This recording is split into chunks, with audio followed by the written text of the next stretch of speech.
Well, you could certainly feel the winds picking up throughout the day today across the Suncoast. Yeah. Breezy day today, and it looks like it's going to stick around too for the next couple of days at least, and maybe even beyond into the weekend. Let's check and see what's happening right now as far as the Van Wezel webcam goes. We had some clouds around today, a few brief showers at times, but it was breezy, and it looks like it will stay that way as a result of this trough of low pressure down to our south, as we explained earlier, and the high pressure located to the northwest. We're sandwiched in between the two, and it's a battle right between us, and that's the reason why we're getting that strong easterly fetch, if you will. And some showers down to our south. They've had wind gusts up to 40 to 50 miles an hour down here in the Straits of Florida. And some of the ship reports coming in with that. That's the tropical system that only has a 10% chance of developing into something over the next couple of days, and it's moving off to the west fairly quickly right now. But it is bringing us some moisture into at least South Florida. There's a little bit of dry air around in the mid to upper levels of the atmosphere. It'll stick around for one more day, and then the atmosphere will moisten back up again on Thursday, bringing with it a much better chance for some storms, and some of those could get heavy at times on and through Friday and into Saturday as well. Well, currently, it's just windy for the most part, 77 degrees, the dew point at 70, that's comfortable, and winds are out of the east at 18. The pressure, 3013, actually rising right now, and that's a good sign as well. Today's high was 85, at 2 degrees below the average of 87, and 95 is the record for the state, set back in 1959. 72 was right at the low temperature for this time of year.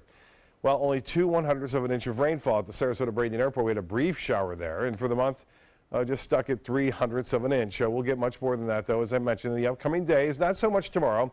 Wednesday, highs will be into the upper 80s to right around 90 degrees. We'll have partly cloudy skies. That rain chance tomorrow at 20%.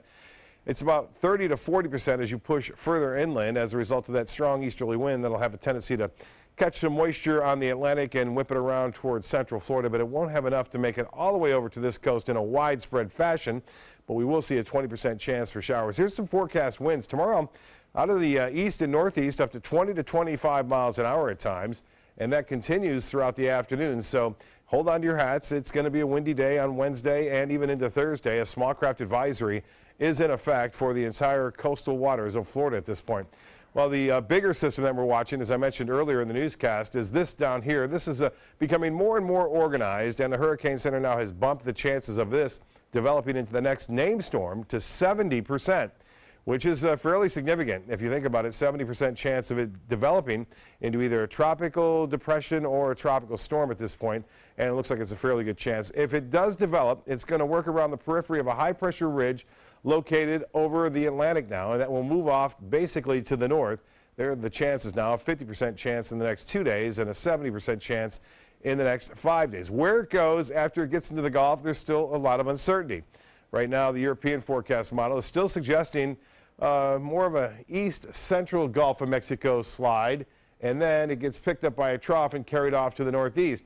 Even with this scenario, we would see an increasing chance of showers and storms here, and we have some very windy conditions. Nothing like a hurricane force or anything like that at this point, it looks like, but we'll have to watch it nonetheless. Conditions are somewhat favorable once it gets into the Gulf.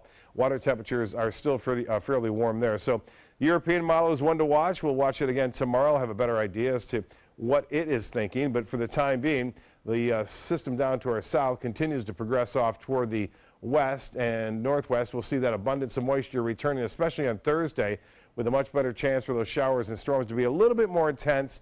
And then here comes our system out of the Caribbean by Friday and then entering into the Gulf by Saturday. Here's the temperatures, though. Fall-like readings. In fact, winter falling over the northern Rockies, getting some snowfall there, some of it heavy at times. 55 in Minneapolis, 72 in Chicago, 71 now in Cleveland, and 77 in Dallas. For boaters tomorrow, not the best news, and it won't be very good either right through Thursday and possibly even into the weekend. Small craft advisory in effect. Seas running 2 to 4 feet. A moderate chop becomes choppy throughout the day as the winds and seas will pick up, and the water temperature now at 83 degrees. UV index will be an 8, and it looks like beaches will see a high right around 86 degrees. Tides upcoming. Sarasota Bay, the next low tide will be at 6:43, and sunrise at 7:23. Isolated showers are still possible, very small and fast movers, especially inland, still possible, 74 for a low. And then tomorrow, 20% chance for showers in the afternoon, a little bit better if you live inland, 88. And then the rain comes a little bit more intense on Thursday, with that rain chance bumping up to 50%, higher amounts on Friday, Saturday, and we'll be watching the tropics very closely over the weekend.